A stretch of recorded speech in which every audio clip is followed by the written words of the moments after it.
Assalamualaikum warahmatullahi wabarakatuh. Pada kesempatan kali ini, kelompok kami akan mempresentasikan tentang electromagnetic plane wave equation. Mengenai gelombang elektromagnetik atau EM dulu. Gelombang elektromagnetik atau EM adalah gelombang yang dapat merambat walau tidak ada medium. Energi elektromagnetik merambat dalam gelombang dengan beberapa karakter yang bisa diukur, yaitu panjang gelombang, frekuensi, amplitudo, dan kecepatan. Pada tahun 1860-an, seorang fisikawan Skotlandia James Clerk Maxwell menyusun 4 persamaan yang sesungguhnya bentuk dasarnya telah dirumuskan sebelumnya oleh Ampere, Henry, Faraday, Biot-Savart, Lenz, dan lain-lain, menjadi seperangkat persamaan utama dalam elektromagnetisme. 4 persamaan matematis tersebut meliputi pernyataan bahwa muatan listrik menghasilkan medan listrik, hukum Gauss, medan listrik, medan magnet tidak memiliki sumber monopol seperti halnya muatan pada listrik, hukum Gauss, medan magnet, perubahan medan magnet menghasilkan listrik, hukum Faraday, perubahan medan listrik dan arus listrik menghasilkan medan magnet, modifikasi hukum Ampere. Persamaan Maxwell seringkali dalam bentuk berbeda, yakni dalam bentuk integral dan diferensial. Dalam ungkapan matematis, keempat persamaan Maxwell ini berhubungan dengan operator-operator kalkulus seperti integral tertutup untuk bentuk integral dan operator yang berhubungan dengan simbol del atau nabla untuk bentuk diferensial. Persamaan Maxwell sendiri ada dua jenis medan, yakni medan E dan medan magnetik B. Jika suatu muatan Q yang bergerak dengan kecepatan V berada dalam pengaruh medan listrik dan medan magnet, maka menurut hukum Coulomb, muatan Q akan mengalami gaya F sama dengan Q kali E. Sedangkan medan magnet akan memberikan gaya Lorentz besar F sama dengan K dalam kurung V kali B. Dengan demikian, muatan akan mengalami gaya total sebesar F sama dengan Q kali E plus V kali B dalam kurung. Oke, selanjutnya persamaan Maxwell meliputi 1. Hukum Gauss pada medan listrik. Di sini terdapat lambang integral dengan lingkaran di tengah-tengah. Berarti dibaca tertutup. Maka rumus ini dibaca integral tertutup medan listrik dikali luas elemen BA sama dengan Vin muatan yang mengikuti dibagi epsilon 0. Dan nomor 2, hukum Gauss pada medan magnetik.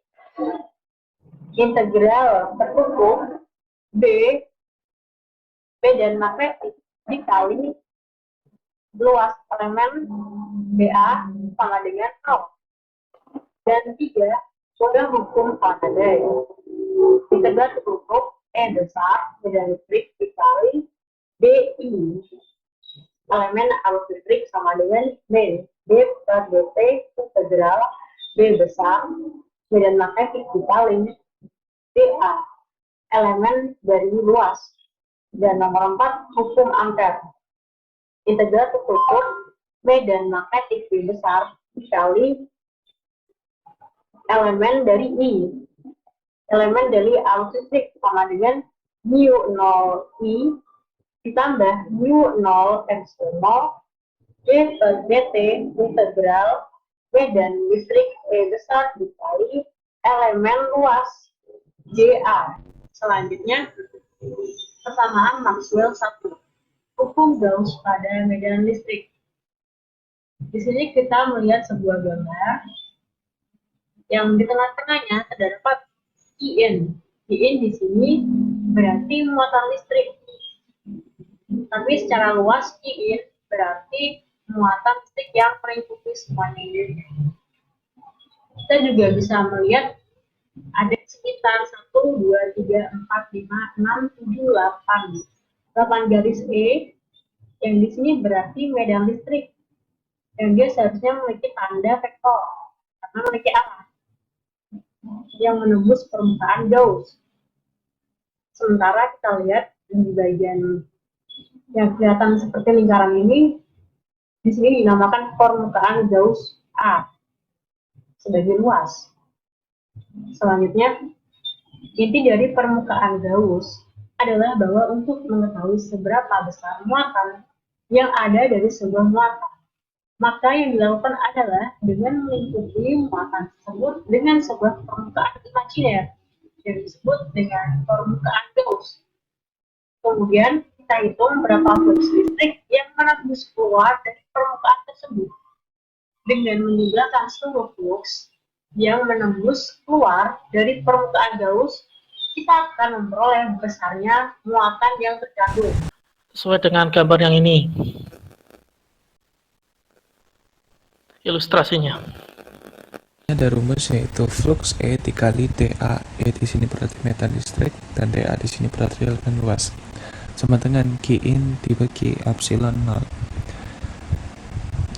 Rumus sebelah kiri ini untuk mengintegrasi atau menjumlah flux medan listrik yang menembus permukaan A. Dan hasilnya yaitu total muatan yang dilingkup. Persamaan Maxwell 2. Hukum Gauss pada medan listrik. Di sini ada dua gaya, yaitu medan magnet B yang menembus masuk permukaan Gauss, dan yang kedua adalah medan magnet B yang menembus keluar permukaan Gauss. Untuk yang putih ini yaitu permukaan Gauss. Di sini ada rumus lagi yaitu flux B dikali dA. B di sini berarti medan magnet dan dA-nya masih sama yaitu elemen luas sama dengan 0. Ya, ini digunakan untuk mengintegrasi atau menjumlah flux medan magnet B yang menembus keluar dan masuk permukaan A.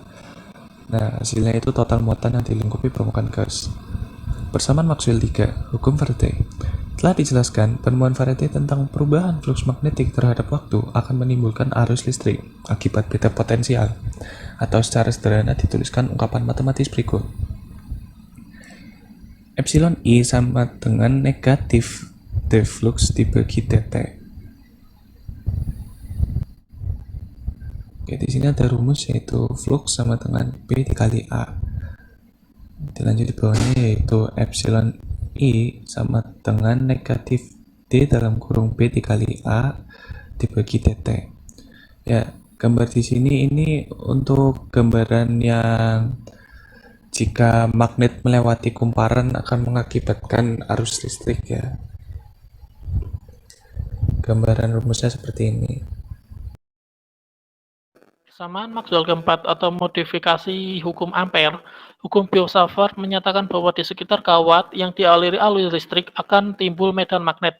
Jika kita hitung medan magnet B sejauh R dari kawat yang dialiri alur listrik sebesar I, maka secara matematis hal ini dituliskan sama dengan mu 0 per P kali P kali I kali integral elemen I kali vektor R per R kuadrat atau jarak. Gambar dari persamaan Maxwell keempat adalah sebagai berikut. Selanjutnya, yaitu harus ada suatu suku tambahan pada ruas kanan dari hukum Ampere yang merupakan arus tambahan selain arus konvensional atau arus konduksi.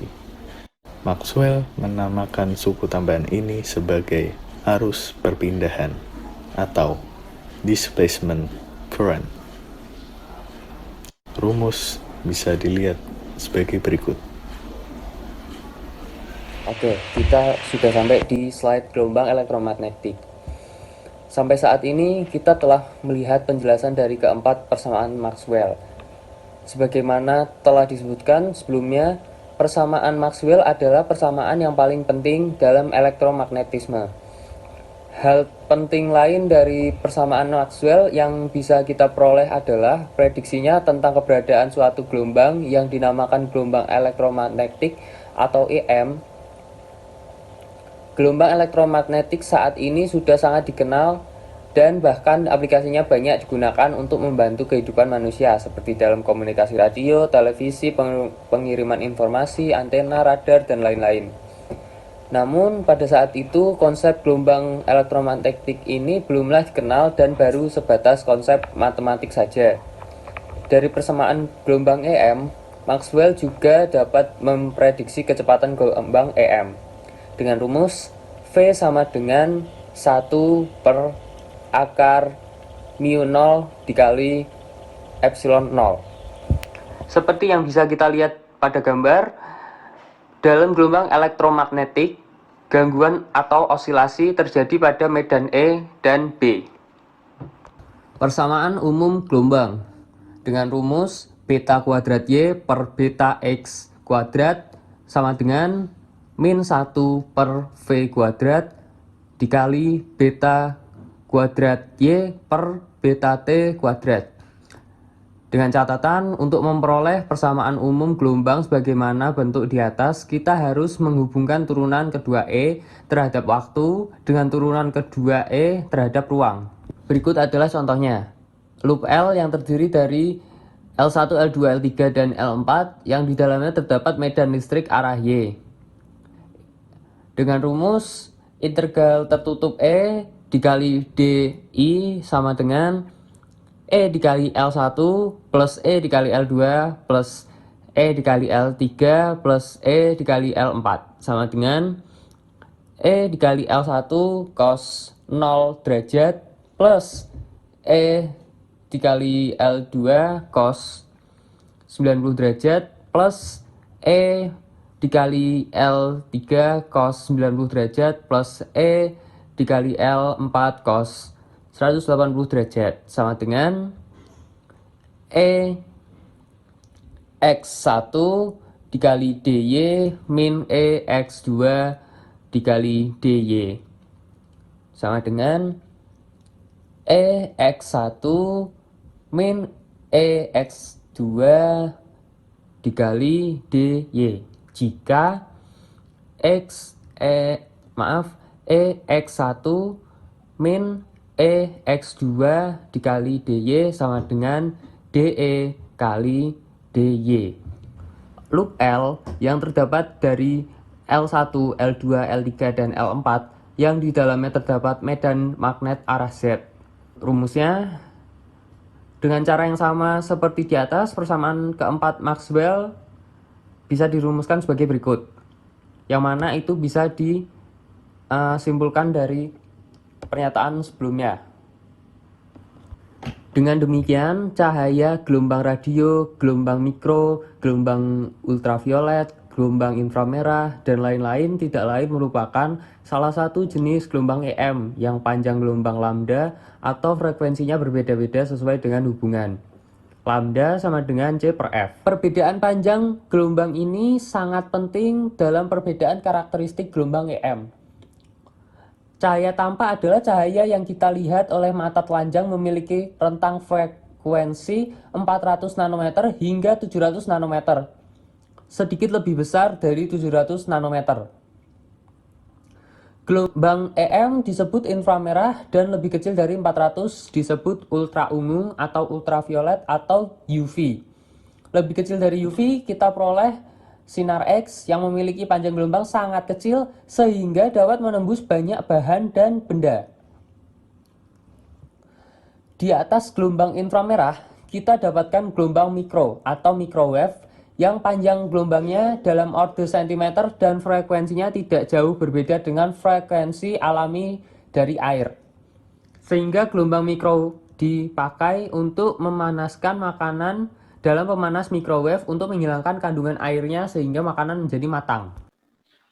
Untuk lebih jelasnya kita akan membahas contoh soal. Yang pertama adalah beberapa fluks medan magnet yang menembus permukaan seluas 2 meter kuadrat dari sebuah medan magnet homogen sebesar 5 Tesla jika A, medan magnet menuntut tegak lurus, dan B, medan magnet sekitar permukaan tersebut, dan C, medan magnet menuntut sudut 60 derajat vektor permukaan. Yang pertama, vektor permukaan tegak lurus dapat kita lihat seperti ini. Sudut yang dibentuk oleh vektor medan magnet ke permukaan adalah 0 derajat karena lurus. Sehingga rumusnya seperti ini. Kalau untuk mencari fluksnya, dan hasilnya adalah 10 Weber. B, sudut yang dibentuk oleh vektor permukaan dengan vektor medan adalah 90 derajat. Dan seperti ini gambarnya, sehingga kita dapat merumuskannya seperti ini. dan menghasilkan 0 Weber. C. Untuk vektor medan magnet membentuk sudut 60 derajat terhadap vektor permukaan, dapat kita lihat gambarnya seperti ini. Kita dapat merumuskannya seperti ini dengan hasil 5 Weber. Dari contoh ini bisa disimpulkan bahwa flux akan maksimum jika medan magnet menembus tegak lurus pada permukaannya dan akan 0 jika sejajar atau melintas permukaannya. Contoh soal yang kedua, sebuah bidang berbentuk bujur sangkar dengan panjang sisi 8 meter diletakkan sejajar bidang XZ dalam sistem koordinat kartesius. Bidang memotong sumbu Y di mana Y sama dengan 2 meter dan sumbu Y tepat menembus titik perpotongan diagonal bujur sangkar. Jika terdapat medan magnet, rumus sebagai berikut. Tentukan flux yang menembus bidang tersebut. Bila mana kita gambarkannya seperti ini, permukaan sejajar bidang XZ sehingga elemen luas, atau dalam rumusnya seperti ini, elemen A sama dengan elemen X kali elemen Z, dan arah vektor permukaannya sejajar sumbu Y sehingga vektor permukaan menjadi elemen X dikali elemen Z sama dengan C. Dengan demikian fluxnya adalah sebagai berikut. Persamaan fluxnya ini dapat dilihat bahwa hanya komponen medan dalam arah vektor permukaan saja yang memberikan nilai flux. Sebagai rumus yang ini dan menghasilkan 128.